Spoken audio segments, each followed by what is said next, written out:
ஒரு மகிழ்ச்சியான செய்தி. இதயம் நல்லெண்ணெயின் விலை லிட்டருக்கு ரூபாய் 105 குறைஞ்சிருக்கு.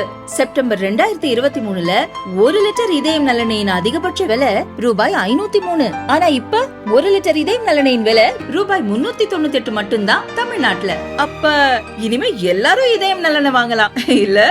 யாராவது ஆர்ப்பாட்டம் போராட்டம் பண்ணா உடனே கைது. யார் எதுவும் பேசக்கூடாது. மகளிர் அணியில் கைது.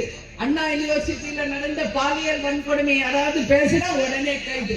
என்ன மினி எமர்ஜென்சியா இங்க நடக்குது? அடக்குமுறை சட்டம் இங்க நடக்குது. வாக்களித்த மக்களுக்கு கேள்வி கேட்கின்ற உரிமை நிச்சயமாக இருக்கிறது.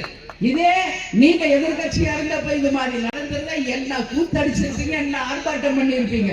இன்னைக்கு எதிர்கட்சிகள் நாங்க கேள்வி கேட்கிறப்ப அரசியலாக்குறீங்கன்னு சொல்றாங்க. நீங்க என்ன அரசியல் ஆக்காம வேற என்ன நீங்க மட்டும் செய்தீர்கள் என்ற கேள்விக்கு பதில் சொல்லணும். டாஸ்மாகும் போதையும் வெட்டமின் போன்ற கலாச்சாரம் போகணும். பாலியல் வன்கொடுமையை ஒழியணும். பெண்களுக்கு பாதுகாப்பு நிச்சயம் இந்த அரசு ஏற்படுத்தணும். சட்டம் ஒழுங்கு சந்திச்சிருக்குது. அந்த சட்டம் ஒழுங்கை நிச்சயம் இந்த அரசு பாதுகாக்க வேண்டும். ஏன் இதை சொல்றேன்னா, நிச்சயமாக இனிமேல பாலியல் வன்கொடுமை செய்பவர்களுக்கு உச்சபட்ச தண்டனையாக தூக்கு தண்டனையை தர வேண்டும். அப்பதான் இதுக்கு ஒரு முழு முற்றுப்புள்ளி வைக்க முடியும்.